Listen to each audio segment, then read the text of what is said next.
Commune के mic में हमें समझा कि माइक को थोड़ा नजदीक लगा के पकड़ो, कोई बात नहीं। तूने कहा यार थोड़ी राय तो ले लेता, इतना भी क्या जल्दी थी? क्योंकि मैं और कई प्रकार राय से ले लेता था, लेकिन उससे राय ले तो आरसीएम कर लूंगा मैं, उसको आरसीएम पता ही नहीं था। उन्होंने लास्ट में कहा देखो मैं आपको एक बहुत काम की बात बता रहा हूं। मैंने कहा बताओ। जिंदगी में समझदार लोग इतनी जल्दबाजी में फैसला नहीं लेते हैं। हेलो, क्योंकि मेरे बहुत नजदीकी मित्र थे, वो मेरे शुभचिंतक थे। उन्होंने मुझे कहा कि समझदार लोग जल्दबाजी में फैसला नहीं लेते हैं। तो मैंने कहा बिल्कुल सही, लेकिन कामयाबी की दुनिया में सफल लोग उनको कहा जाता है जो अपने लिए गए फैसले को सही साबित करने की हिम्मत रखते हैं।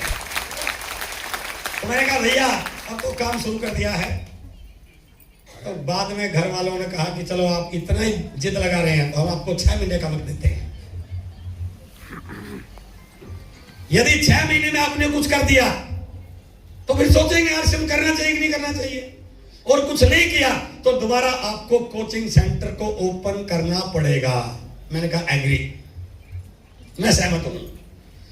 घर वाले इस इंतजार में कि जो भूत सवार हो रहा है 6 महीने में ठंडा हो जाएगा, मैं इस इंतजार में कि 6 महीने में कुछ करके दिखाना है, यानी मेरे साथ आरसीएम करेंगे। हेलो, दोनों की अलग अलग थिंकिंग थी।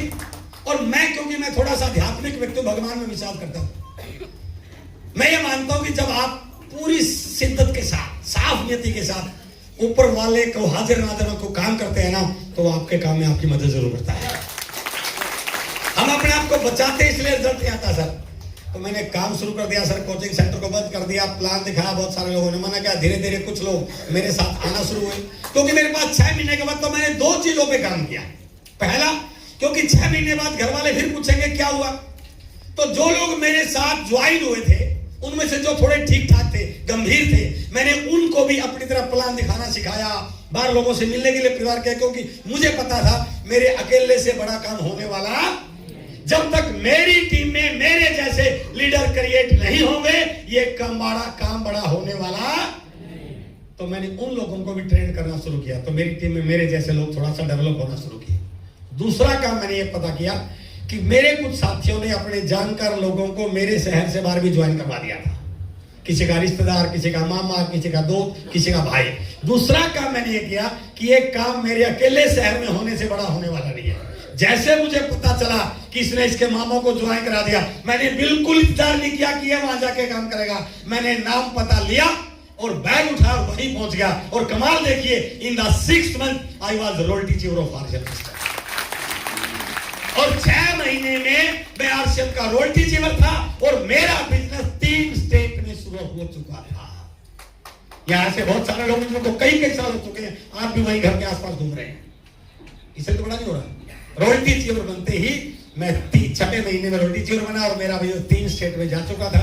और जैसे ही 6ठे महीने का मेरा बिजनेस क्लोज हुआ, उस समय 2000 की बात है, ये आज से लगभग 25 साल पहले, उस समय 6ठा पे स्केल नहीं आता सर।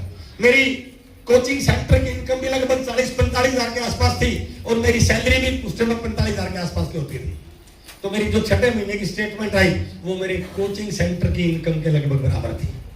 उस समय ऑनलाइन तो मैंने उसका स्टेटमेंट का प्रिंट करवाया और मैं घर पे लेके आया और सारे घर वालों की एक आपातकालीन बैठक बुलाई।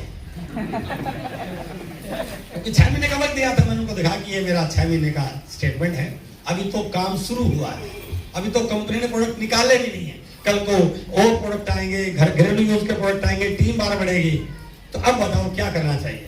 और आप सुन के ताजुब करोगे, पूरे घर से एक आवाज आई, अब आप आरसीएम कर सकते हैं। ये कहानी मैंने आपको क्यों बताई, इस कहानी के पीछे एक ही मैसेज है कि शुरू में कोई भी आपका साथ देने वाला, इवन घर वाले भी साथ देने वाला नहीं है, बट यदि आप अपने आप को प्रूव कर देते हैं तो घर वाले भी छोड़िए सर, पूरी दुनिया आपका साथ देने को तैयार हो सकती है। हम अपने आप को कुछ प्रूव ही नहीं कर रहे हैं, लोग हमें वही देख रहे हैं। 4 साल पहले भी वही था, 3 साल पहले भी वही था, 2 साल पहले भी वही था। तो लोगों को कैसे यकीन दिलाओगे कि आरसीएम से जिंदगी बनती है, स्वास्थ्य ठीक होता है, पैसा आता है, लाइफस्टाइल बनती है।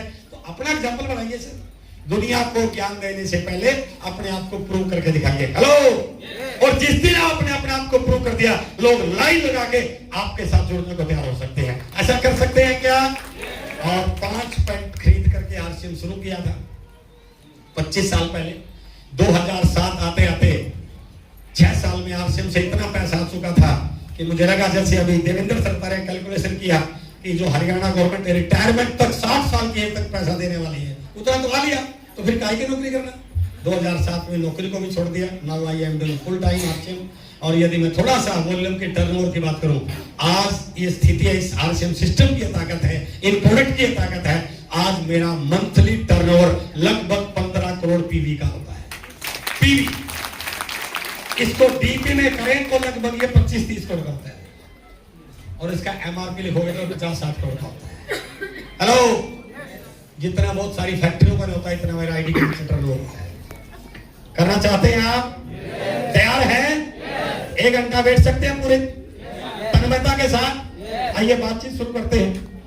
आरसीएम जिस प्रकार से, मैं 2 चीजें की ओर आपसे बात कर रहा हूं। इस समय पूरी दुनिया में एक लाइन बहुत तेजी से वायरल हो रही है, और वो है आने वाली सदी का सबसे बड़ा व्यवसाय डायरेक्ट सेलिंग होगा।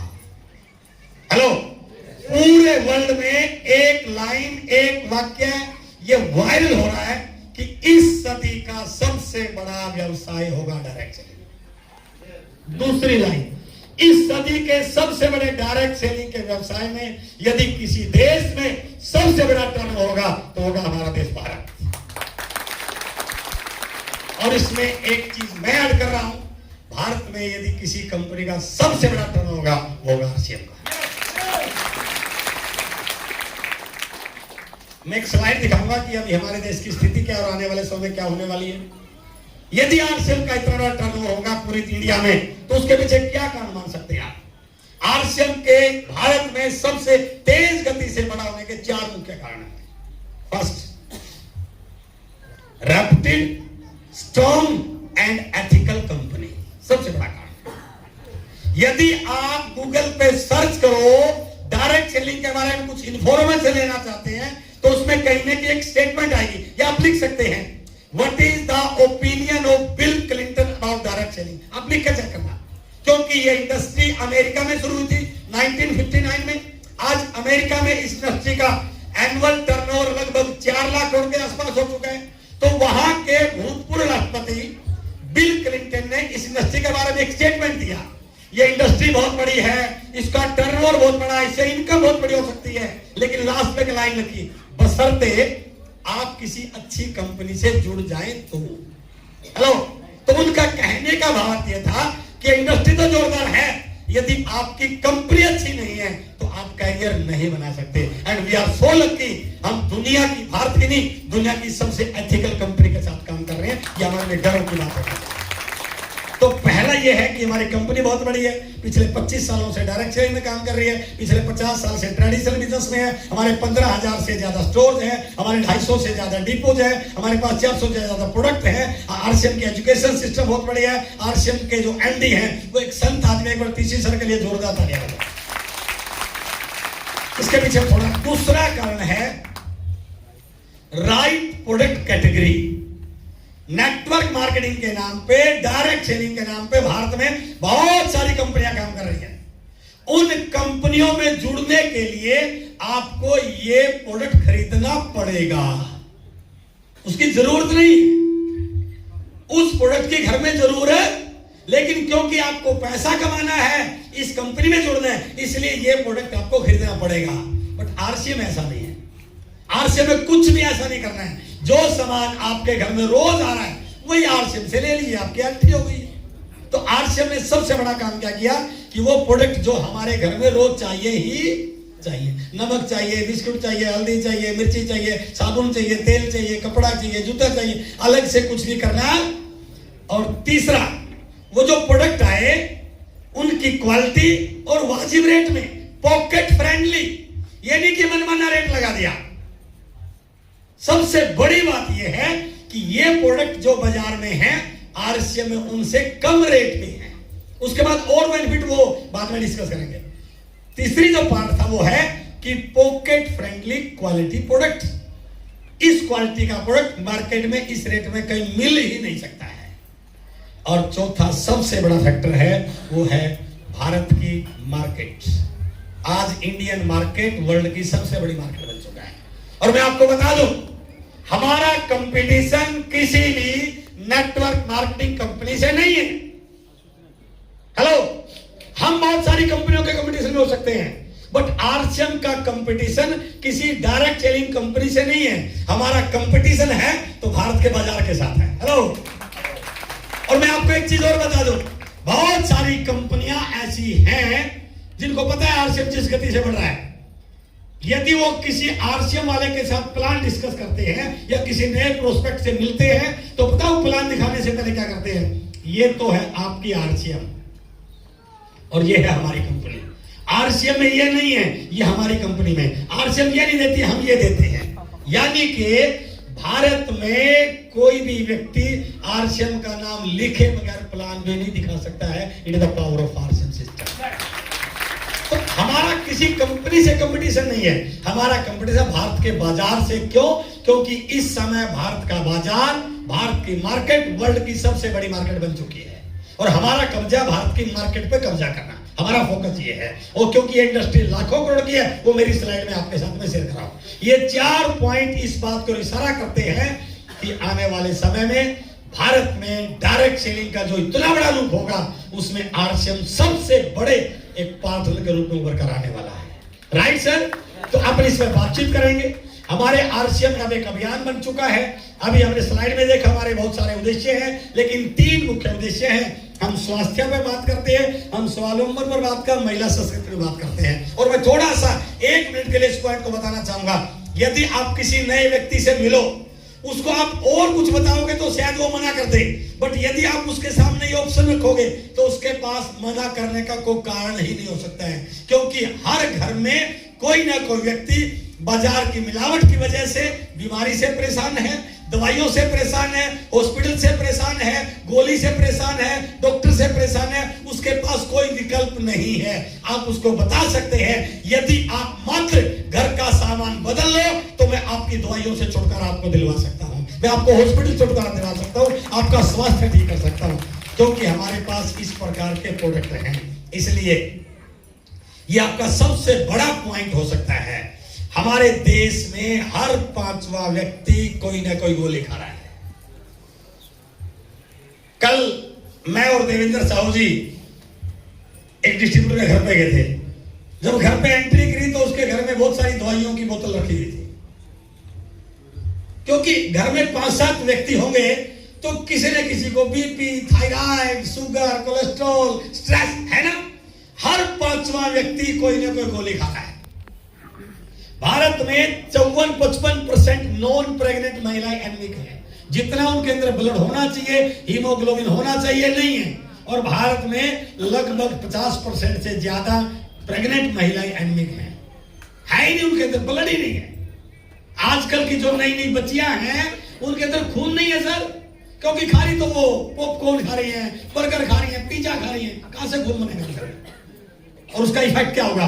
शरीर पे आएगा। और ये आंकड़े हैं मेडिकल साइंस के। हमारे देश में लगभग 5.5 करोड़ लोग हार्ट के पेशेंट हैं और भारत हार्ट के पेशेंट का हब बनता जा रहा है सर।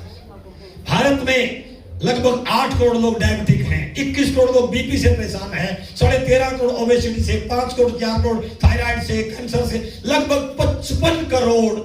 भारत की पॉपुलेशन है 140 करोड़, उसमें से कहीं ना कहीं 55 करोड़ लोग तो डॉक्टरों के साथ, हॉस्पिटल के साथ, और कहीं पर जाकर देख लो, किसी भी हॉस्पिटल में चले जाओ, जाते ही नंबर आने वाला आपको लाइन में बिठा देंगे, भैया बैठ जा, कब नंबर आएगा, अभी वेट कर, तेरे से पहले वो तो लोग लाइन में, जैसे कि कोई मंदिर का प्रसाद लेना है।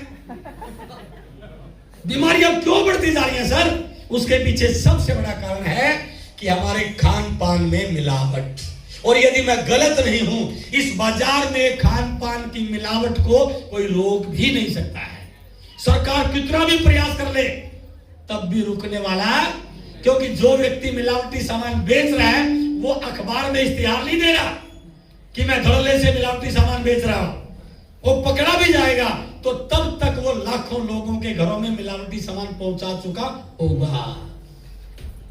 इसके पीछे सबसे बड़ा कारण है खान पान में मिलावट। और यह हमें स्वीकार करना पड़ेगा कि बाजार में मिलावट तो है? हमारे पास कोई मजबूरी है, इस दुकान से इससे लेंगे, इससे लेंगे, बाजार में मिलावट आएगी। बट ये गारंटी है कि आरसीएम ने इसी चीज को समझा कि यहां पर शुद्ध सामान मिलता है, ओरिजिनल मिलता है, पक्के बिल के साथ मिलता है, और सीधा ठोकर बोलते हैं बीमारियों को ठीक करने वाला मिलता है, और पोषक तत्वों से भरपूर मिलता है। इस बाजार में क्या क्या बिक रहा है थोड़ा देख ले। हेलो, रेड एंड व्हाइट पीने वालों की तो बात ही कुछ और है। रेड एंड व्हाइट पीने से तंदुरुस्ती आती है, उम्र बढ़ती है ना?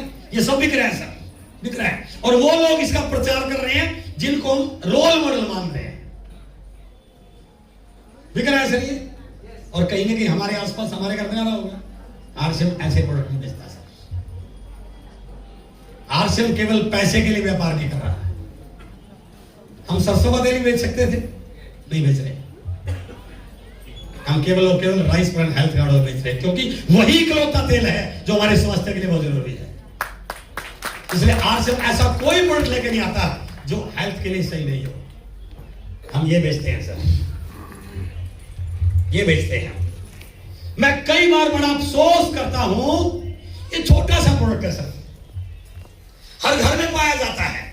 बड़े बड़े बुद्धिमान, बड़े बड़े इंटेलिजेंट, पढ़े लिखे लोग अपने बच्चों को बिस्किट खिला रहे हैं टीवी में ऐड देके, और उनके बिस्किट के रैपर पर साफ लिखा मेड फ्रॉम पाम ऑयल। और भारत दुनिया का पाम ऑयल इंपोर्ट करने का सबसे बड़ा कंट्री बन चुका है सर। और हमारे खाने पीने के 90% से ज्यादा सामान पाम ऑयल में बनते हैं सर। क्या खिला रहे हैं बच्चों को? और वो चौड़ा हो रहा है, मेरे आरसीएम समझ में नहीं आएगा, बच्चों को पाम ऑयल का बिस्कुट खिला रहा है। बट हमारे पास जो बिस्कुट है वो हेल्थ कार्ड राइस ब्रांड से बना है, जिसमें आटा है, डाइटरी फाइबर है। बच्चा पूरा दिन बिस्किट भी खाता रहे तब भी कुछ बिगड़ने वाला, इसलिए हम वो नहीं बेचते, हम ये बेचते हैं। आजकल बच्चे नूडल खाते हैं, खूब खाते हैं। चेक कीजिए इंग्रेडिएंट्स, हमारा जो नूडल है उसके अंदर बहुत अच्छे अच्छे इंग्रेडिएंट्स, 50% से ज्यादा प्रोटीन, 100% डाइटरी फाइबर, और बहुत आटे से, यानी कि वो प्रोडक्ट लेके आते हैं जो लोगों की जरूरत के लिए है। भारत में पिछले 5 साल में डेंटिस्ट की संख्या लगभग 100 गुना बढ़ी है सर, क्योंकि दांतों की बीमारी लगातार बढ़ती जा रही है। जब डेंटिस्ट आ गया तो बीमारी घटनी चाहिए, बढ़नी चाहिए सर? बढ़ क्यों रही है सर? हमारे पास एक कमाल का प्रोडक्ट है पेस्ट, सुबह ग्रीन रात को रेड, दांतों में कोई बीमारी हो। हेलो, ये है घर में यूज करने वाले, 100% यूजर बनना है इनका। यदि आप केवल यूजर बनने आए हैं तो इनसे बाहर देखने की जरूरत नहीं है, और यदि पैसा कमाने आए हैं फिर दूसरी वैरायटी भी है। हेलो, ये है सेहत को ठीक करने वाले, और वो है जेब को ठीक करने वाले, ये वाले। हेलो, बहुत सारे डिस्ट्रीब्यूटर क्या है, इनवॉल्व जो है, आटा बेच रहा है, कितना पीवी मिलेगा? अरे आटा बेचना नहीं, आटा खाना है। बिस्कुट बेचना नहीं है, बिस्कुट खाना है। नूडल बेचना नहीं है, खाना है। बेचना तो ये है, पीवी बनेगा, रॉयल्टी आएगी, टेक्निकल आओगे। क्लियर हो गया? There are 2 varieties of product in RCM. The first one is for use and the second is for getting the royalty and technical income.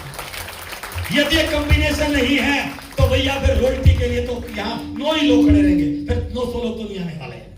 इसलिए इनके बारे में थोड़ी जानकारी लीजिए, और हर डिस्ट्रीब्यूटर को कम से कम 3 प्रोडक्ट की बेस्ट नॉलेज होनी चाहिए, कम से कम 3 प्रोडक्ट, क्योंकि सामने वाला जाते ही आपकी बात मानने वाला, मेरे घर में तो सरसों का तेल आता है, तेरा क्यों लूं? क्या जवाब दोगे फिर? जवाब है ही नहीं, तो नहीं लेगा आपको। उसको बताइए भैया सरसों का तेल बढ़िया था, अब नहीं है। उस समय सरसों के तेल में यूरिक एसिड की मात्रा बहुत कम थी, बट आजकल भारत में सरसों के तेल में यूरिक एसिड की मात्रा बहुत ज्यादा हो चुकी है, और भारत में यूरिक एसिड की मात्रा के लिए कोई नॉर्म नहीं है। दुनिया के हर विकसित देश में उसके पैरामीटर हैं, वह 2.5-3% ज्यादा नहीं होना चाहिए, बट हमारे यहाँ 35-40% है। अरे भैया वो नहीं खाना, हमारा तेल उसके बाद आपके पास हेल्थ कार्ड ऑयल की बुक हो, पंपलेट हो, लिटरेचर हो, सामने वाला समझ जाएगा। तो सबसे बड़ी बात क्या है, ये तो है आरसीएम केवल ये प्रोडक्ट नहीं दे रहा, सबसे बड़ी बात जो आज यदि इस पूरी मीटिंग की एक लाइन को आप समझ पाए तो मेरे पास है आईफोन, इसमें सिम है एयरटेल की। जब मैं कल देवेंद्र जी के साथ उधर जलेश्वर मीटिंग करने जा रहा था तो मेरे फोन में बात करते करते कनेक्शन कट रहा था। वहां एयरटेल की ज्यादा अच्छी रेंज नहीं थी। तो पता देवेंद्र जी ने मुझे क्या गाइड किया, सर आप जियो की सिम ले लो ना, अच्छी है वो, उसका बढ़िया कनेक्टिविटी है। मैंने क्या किया, इनकी बात मान के जियो की सिम ले ली, राइट। यानी कि इन्होंने मुझे जियो के नेटवर्क में डाल दिया, क्योंकि इनके पास अपना कोई नेटवर्क। हेलो, मेरे जूते थोड़े से पुराने हो गए, टूट गए, और मैंने रमेश बिस्वाल जी मिल गए। बिस्वाल जी जूते, अरे सर बाटा के कितने बढ़िया है, बाटा के लो ना। क्या किया, इन्होंने मुझे बाटा के नेटवर्क में डाल दिया, क्योंकि इनके पास अपना कोई नेटवर्क नहीं है। मैं शाम को अशोक जी से मिला और मैंने कहा अशोक जी मुझे बच्चों के लिए मिठाई लेके जानी है। तो अशोक जी ने कहा अरे सर उसकी हल्दीराम की बहुत बढ़िया है। क्या किया उन्होंने मुझे, अरे आज तक दुनिया ने हमें किसी और के नेटवर्क में डाला, पहली बार हमें मौका मिला है, हम पूरी दुनिया को अपने नेटवर्क में ला सकते हैं। आरसीएम केवल प्रोडक्ट बेचना नहीं बताता, बल्कि एक आम व्यक्ति को अपना खुद का नेटवर्क बनाने का मौका देता है। It is a big big opportunity for us. यदि ये प्रोडक्ट वास्तव में अच्छे हुए, जो मैं बोल रहा हूं, यदि वो बातें सत्य हुई, जो एरिया मैनेजर बोल रहे थे, जो हमारे लीडर बोल रहे थे, यदि ये बात वास्तव में सत्य हुई, प्रोडक्ट बढ़िया हुए, लोगों की सेहत को ठीक करने वाले हुए, तो लोग यूज करेंगे नहीं करेंगे सर। और यदि आपके नेटवर्क में 10, 20, 50 हजार लोग आ गए, तो आप एयरटेल जियो के बराबर क्यों नहीं बन सकते सर। लगाया कुछ भी नहीं, लगाया कुछ भी नहीं, बट पावर मिल गई। इसलिए दो उल्टी आती है, पहले ध्यान देना। माइक कैसा होगा, म्यूजिक कैसा होगा, है ना, अब तो चलाना पड़ेगा, काम चलाना पड़ेगा ना। एक व्यक्ति घोड़े पे जा रहा था और घोड़े को प्यास लगी, तो पहले पानी लेने के लिए बोलते थे, उसको रहट बोलते थे, मुझे नहीं मालूम, आप कुएं में से पानी निकालते थे और उसमें बाल्टी छोटी छोटी लगी होती थी और उसको बैल चलाता है ना। तो उन्होंने कहा भैया मेरे घोड़े को अपना पिलाओ। तो रैट में चू चू चू चू हो रही थी, तो जैसे चू चू घोड़ा पीछे गया, उन्होंने कहा चू चू बंद कर, उन्होंने चू चू बंद करी तो पानी बंद हो गया। उन्होंने कहा पानी बंद हो गया, रैट चला फिर चू चू, फिर घोड़ा पीछे। उसने कहा भाई साहब यदि पानी पीना है तो चू चू सुननी पड़ेगी। हेलो, अब मीटिंग करनी है तो भैया ये चू चू करे, ची ची करे, अपने काम चलाना पड़ेगा। क्लियर हो गया। तो आरसीएम केवल मात्र हमें प्रोडक्ट खरीदने या बेचने का अधिकार नहीं देता। ये बहुत बड़ी लाइन है सर, यही समझ में आ गई तो आरसीएम चुटकी में किया जा सकता है। ये मेंबर बनाने की स्कीम नहीं है, ये नेटवर्क खड़ा करने की एक बहुत बड़ी योजना है। नेटवर्क, आज दुनिया में अमीर वो है जिनके पास नेटवर्क है। आपके समझ में आए ना आए, आप विश्वास करें या ना करें, हमारे पास दो ही ऑप्शन है। जो जिंदगी जी रहे हैं इसको ऐसे जीते रहो, और यदि नेटवर्क खड़ा कर लिया तो शहंशाह जैसी जिंदगी जी सकते हैं। नेटवर्क बनाना सीखना पड़ेगा, इसलिए हमें नेटवर्क बनाने का अवसर भी मिलता है। ये कैसे, अभी जो बात कर रहे हैं, ये जो सामान हम प्रचार कर रहे हैं, ये हमारे घर में जो आ रहा है, ये बाजार से आ रहा है, हम सब बाजार से सामान लेते हैं, इसलिए हमें बोला गया ग्राहक। अब एक काम की बात बता रहा हूं आपको, आरसीएम पूरा समझ में आ जाएगा। आरसीएम क्या कर रहा है, हम हैं सब ग्राहक, हम अपनी जरूरत का सारा सामान बाजार से खरीदते हैं। बट अब तक क्या रहा, हम सब असंगठित ग्राहक थे। आप कहीं से ले रहे, मैं कहीं से ले रहा, मेरा अंकल कहीं से ले रहा, मेरा दोस्त कहीं, हम सब थे असंगठित ग्राहक। क्योंकि जनसंख्या में हम नंबर 1 है, इसलिए दुनिया में सबसे ज्यादा ग्राहक भी भारत में है। आज दुनिया का हर देश भारत के साथ व्यापारिक संबंध बनाना चाहता है। क्यों? क्योंकि सबसे ज्यादा ग्राहक भारत में है। पूरी वर्ल्ड की निगाहें भारत की मार्केट पर है, क्योंकि इंडियन मार्केट सबसे बड़ी है। बट उसका क्या नुकसान हुआ, इतना बड़ा कस्टमर बेस होने की वजह से हमने भारतीय बाजार को बड़ा बना दिया, बाजार वालों को बड़ा बना दिया, विज्ञापन वालों को बड़ा बना दिया। किसने? हमने, कस्टमर ने। लेकिन ग्राहक बड़ा नहीं बना। क्यों नहीं बना? क्योंकि हम सब असंगठित हैं। मेरी खरीदी का आपको कोई फायदा नहीं और आपके खरीदी का मुझे कोई फायदा नहीं, बिकॉज हम सब असंगठित हैं। तो आरसीएम ने क्या किया, यदि हम संगठित हो जाएं, एक हो जाएं, एक प्लेटफॉर्म पर आ जाए। ताकत प्लेटफॉर्म की है सर, ताकत प्रोडक्ट की नहीं है। मैंने आज शाम को, मैं मीटिंग के बाद घर चला जाऊंगा, तो मैंने क्या किया, एयर इंडिया का टिकट ले लिया, राइट, टिकट ले लिया एयर इंडिया का। मैंने जहाज नहीं बनाया, मैंने जहाज चलाया भी नहीं, मैंने एयरपोर्ट भी नहीं बनाया, मैंने उस प्लेटफॉर्म का इस्तेमाल कर लिया बस। हेलो, मैं एयरपोर्ट पे गया, बनाया किसी ने, मैं अंदर गया, जहाज कोई और लेके आया, खरीदा किसी ने, चलाया किसी ने, मैं उस प्लेटफॉर्म का इस्तेमाल किया और इस्तेमाल करने का यह फायदा हुआ कि मैं 2 घंटे में दिल्ली पहुंच गया, राइट। तो आरसीएम ने क्या किया, आरसीएम ने एक प्लेटफॉर्म दे दिया। यदि हम संगठित हो जाएं, आरसीएम ने ग्राहकों को जगाने का, संगठित करने का और बाजार में हिस्सेदारी करवाने का एक प्लेटफॉर्म दे दिया। हेलो, यदि हम संगठित हो जाएं तो इस बाजार पर हमारा कब्जा हो सकता है। यही आरसीएम, संगठित होने की जरूरत है बस। अब तक हम अलग अलग जगह पर बिखरे हुए थे, एक जगह के मेरी समझ में आया, मैंने ले लिया 5000 का सामान, तो 5000 मेरा बिजनेस बन गया। अब तक होता नहीं था। मैंने बताया रमेश जी को, रमेश जी ने 3000 का ले लिया, तो इनका बिजनेस 3000 का और मेरा हो गया 8000 का। ये पहले नहीं होता था, क्योंकि पहले ऐसा प्लेटफॉर्म नहीं था। और हमारे संगठित होने का फर्क क्या पड़ा, धीरे धीरे इनके यूजर बढ़ते गए। और मैं एक छोटा सा एग्जांपल आपको देना चाहता हूं। यदि मेरे बताने से मेरे दोस्त, रिश्तेदार, पड़ोसी, परिवार वाले इकट्ठे हो जाए, एक प्लेटफॉर्म पर आ जाए, और एक परिवार में यदि महीने का 5000 का सामान भी जाता हो और 1000 परिवारों को आप यूजर बना लें, तो 5000 गुणा में 1000, ये मेरा 50 लाख का टर्नओवर बन सकता है। कोई दुकान करी नहीं, कोई फैक्ट्री लगाई नहीं, सिर्फ खुद यूज किया और अपने दोस्त को बता दिया, दोस्त ने दोस्त को बता दिया, दोस्त ने। हेलो, तो ये क्या बन सकता है, 50 लाख का टर्नओवर। और ये तो छोटा आंकड़ा है। ये परिवार 1000 की बजाय 10,000 हो गए तो 5 करोड़ का। हेलो, और ये 50,000 हो गए तो 25 करोड़ का। और इंडिया में तो परमात्मा का आशीर्वाद है, कमी है ही नहीं। पहले थोड़ा सा दिक्कत थी, चाइना अपने से आगे था, लेकिन ऊपर वाले की मेहर रही, उसको पीछे छोड़ दिया और ये मेहर बरकरार है। ये रुकने वाली, तो जनसंख्या बहुत है सर, तो रुकने वाला कितना भी बड़ा काम किया जाता है, केवल मात्र एक डिसीजन लेके कि उस दुकान के बजाय इस दुकान से चलाना, छोटा सा डिसीजन ले सकते हैं सर।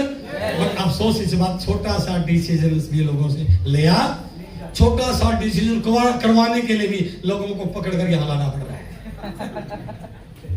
है ना। वो व्यक्ति जो विज्ञापन करके नकली प्रोडक्ट का विज्ञापन कर रहा है, जो हमारा कुछ नहीं लग रहा, उसकी बात मानने को तैयार, उसका हमारा कोई संबंध नहीं, कोई जान पहचान नहीं, नकली सामान बता रहा, और कमाल की बात वो यूजर भी नहीं है, उसकी बात मानने को तैयार। लेकिन एक पड़ोसी भाई दोस्त वो बता रहा है, उसकी बात मानने को तैयार। कितनी बड़े अफसोस की बात है।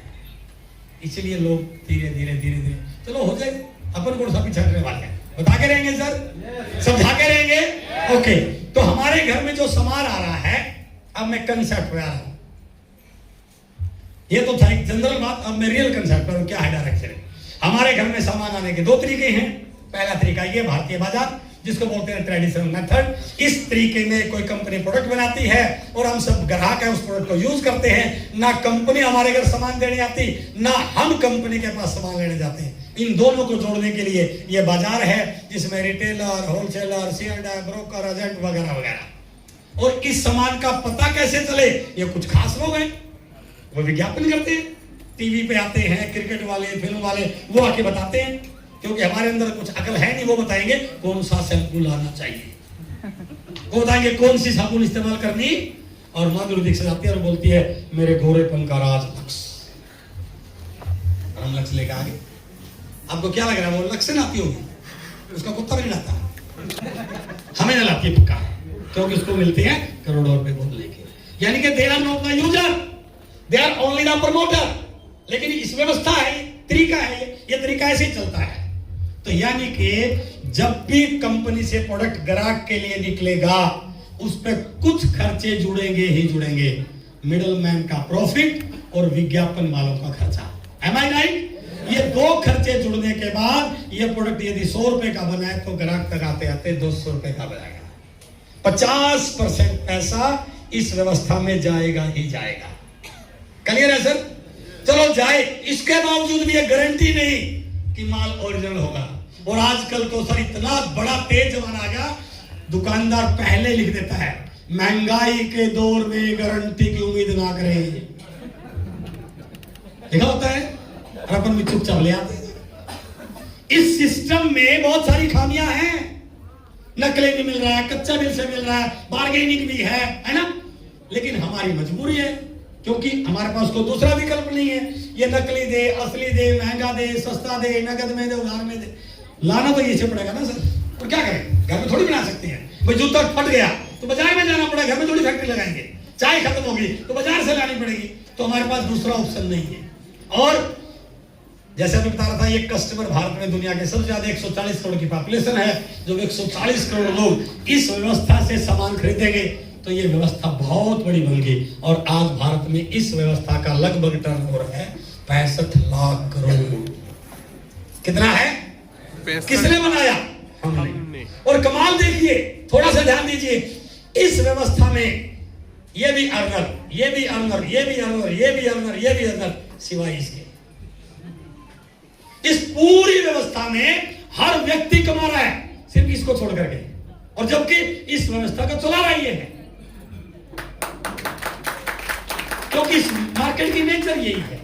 आज से 1959 में अमेरिका में एक नया कंसेप्ट आया कि क्यों न सीधा इसी से बात कर ले, तो जो पैसा बीच में जा रहा है वो बच जाएगा और वो पैसा इस ग्राहक को दिया जाता है। This is called direct selling.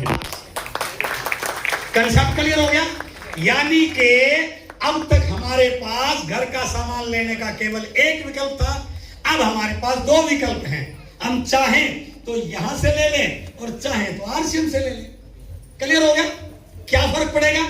यहां से कच्चा पक्का बिल, टैक्स की चोरी, रेट की बार्गेनिंग, क्वालिटी का पता नहीं, यहां पर ये सारी चीजें खत्म कर दी। ओरिजिनल प्रोडक्ट मिलेगा, एक नंबर का मिलेगा, डिस्काउंट पे मिलेगा, एमआरपी से 20% छूट का मिलेगा, 6 महीने बाद फ्री भी मिलेगा, क्वालिटी का भी मिलेगा, ओरिजिनल भी मिलेगा, सब कुछ। और उसके साथ साथ सबसे बड़ा फायदा, इस मार्केट के टर्नओवर में हमारा कोई हिस्सा नहीं था।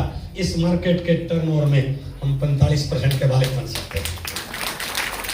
और सिंपल बता दूं, यदि मैं सामान यहां से खरीद रहा हूं तो टर्नओवर बनेगा इस मार्केट का, बट यदि मैं सामान यहां से खरीद लूं तो टर्नओवर बनेगा इस मार्केट का। क्लियर? किसी का तो टर्नओवर बना नहीं है, या तो इसका टर्नओवर बना लो या इसका बना लो। अंतर क्या है? इस टर्नओवर का कुछ भी हमें मिलने वाला, बट इस टर्नओवर का 45% हमारे आपके बीच में बढ़ सकता है। It is the power of market. तो क्या डिसीजन लेना है कि भैया यहां की बजाय यहां से लेना है, बस। क्लियर? हेलो, यही लेना है। और यदि हम इसको बढ़ाएं, और मैं कहता हूं यदि 10% लोगों को भी समझ में आ गया तो 65 लाख करोड़ का 10% आरसीएम का टर्नओवर 6.5 लाख करोड़ का हो सकता है। और उसमें 45% हमारे बीच में आएगा, तो महीने की इनकम लाखों करोड़ की क्यों नहीं हो सकती? यहां पर घुस जाए तो घुस ही नहीं रही है। नहीं सर, मेरे से होने वाला नहीं है। क्या करना है? यहां की बजाय यहां से तो सामान लेना है सर, और क्या करना है?